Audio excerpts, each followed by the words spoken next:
Good afternoon বন্ধুরা। আমার ছাদ বাগানে একটা আলু গাছ হয়েছে। আলু গাছটা যে কত বড় সেটা তোমরা দেখে নাও। তো কবে খাবো ঠিক করতে আজকেই মনে হলো এটার আজকে গতি করি। তো শাকগুলো তুলে এনেছি, এক মুঠো শাক তুলেছি। তার সাথে দেখো ফুল গাছটা কতগুলো ফুল ধরেছে একটা ডালে।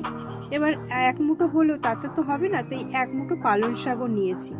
আলু শাক পালং শাক একসাথে করে নিয়ে এবার ভালো করে ধুয়ে নেব।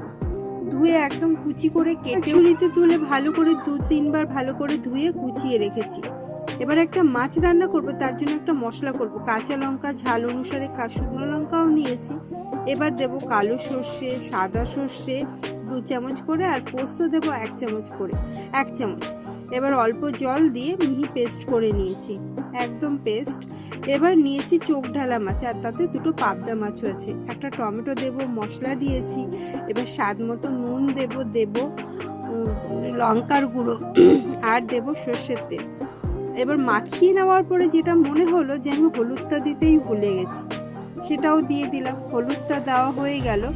এবার দিয়ে যে টিফিন কৌটোতে আমি বসাবো, মানে ভাপা করতে, সেইটা নিয়ে এবার মাছগুলো দিয়ে দিলাম, সাজিয়ে দিলাম।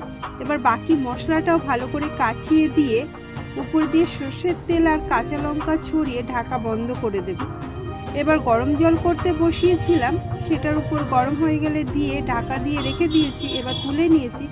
আর এদিকে শাক রান্না করব, তাই কড়াতে সর্ষের তেল গরম করে বেগুনগুলো দিয়ে দিয়েছি। বেগুনগুলো ভেজে নেওয়ার পরে চিংড়িগুলো ভেজে নিয়েছি নুন হলুদ দিয়ে। এবার তুলে নেব।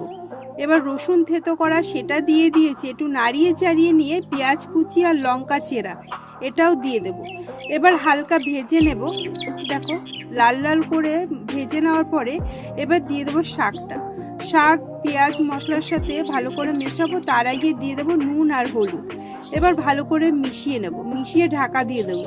শাক থেকে যে জল বেরোবে সেটাতেই শাক সিদ্ধ হয়ে যাবে। এবার ভালো করে মিশিয়ে নিয়ে ভেজে রাখা বেগুন আর চিংড়িটা দিয়ে ভালো করে মিশিয়ে নিয়ে এবার আবার ঢাকা দিয়ে রান্না করে নেব। এবার যে জলটা বেরোবে অনেকটা মজেও যাবে, জলও বেরোবে। এবার রান্না করে নেব ততক্ষণ পর্যন্ত যখন হয়ে আসবে। শাকে তো একটু চিনি দিতেই হয়, স্বাদ মতো চিনি দিয়ে নিলাম, তোমরা না চাইলে না দেবে। এবার দেখো হয়ে গেছে, তুলে নিয়েছি।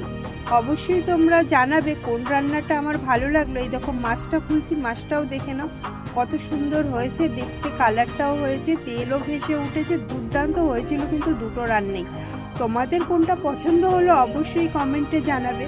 আর আমার রান্নাগুলো যদি তোমাদের ভালো লাগে